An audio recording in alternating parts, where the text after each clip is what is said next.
Hello everybody and welcome to 0 Mile ADV, a beginner's guide to adventure motorcycling. In this video, we're going to talk about why me, as a brand new person to motorcycles, I decided to buy a 1200, or technically I think 1300cc motorcycle, or what most people would call a leader bike. So stick around. Reason number one is the highway riding ability of the KTM 1290 Super Adventure S. I wanted something that could keep up on the highway.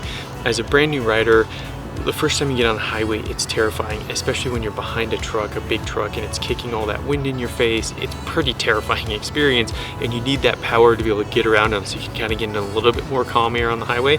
And so for me, the first big reason is that I knew that this bike would have the power to do a lot of miles on the highway at higher speeds, especially out here on the western slope of Colorado where the speed limit is 75, so you might as well call it 80, and I could kind of keep myself as safe in traffic. So reason number one was basically the highway riding ability of a big leader bike.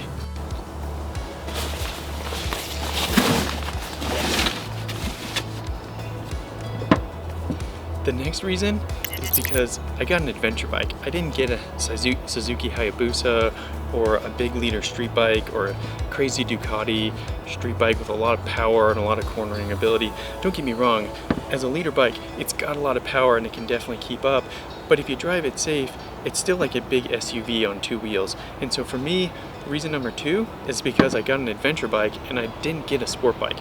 Although caveat, I've heard a lot of people say, and I think it's Bike World, another great YouTube channel out of the UK, they say that this is kind of like a super sport bike in an adventure body. So a little bit of an interesting fact there. But if you also look at the standard for adventure bikes, I think the BMW 1250 GS sets the standard, and that's a leader bike. And I don't think anybody would really say that that's a crazy, dangerous, powerful motorcycle like a Ducati street bike or a Suzuki Hayabusa or any of those things. So yeah, so reason number two, I got an adventure bike. Reason number three for getting a leader bike for my very first motorcycle, availability. Some of the other motorcycles I was interested in, the Yamaha T7, the Ducati Desert X, which is just now came out, the Norden 901, which I'm really interested in. I would really like to check out a Norden 901. Those bikes just weren't available, and they were really hard to get. And so somebody who's new to motorcycling, I wanted to get out and ride. I wanted to experience it. I wanted to understand what it's all about and have fun with it. And I couldn't do that without a motorcycle. So reason number three was just availability. Reason number four was the overall balance of this bike. Even though it's a leader bike, I feel that it's much easier to U-turn, to do figure eights, all those things I was learning in my motorcycle safety class because of these big tanks that you see here at the bottom. All the gas and all the weight sits at the bottom of the bike, and it makes it super easy and super comfortable to handle. I actually feel it's easier to handle than the Harley Street 500 I was riding in my motorcycle safety class.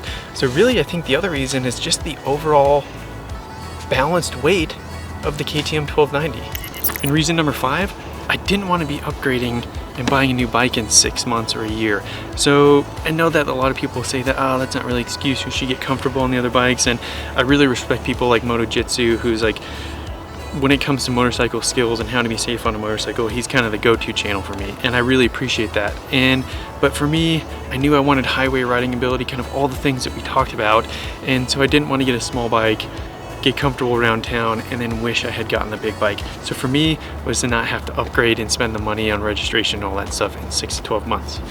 Well, you made it to the end, so you might as well do me one last favor and click the subscribe button and the notification bell below so you get notified of any time a new video comes out. And until next time, enjoy the ride.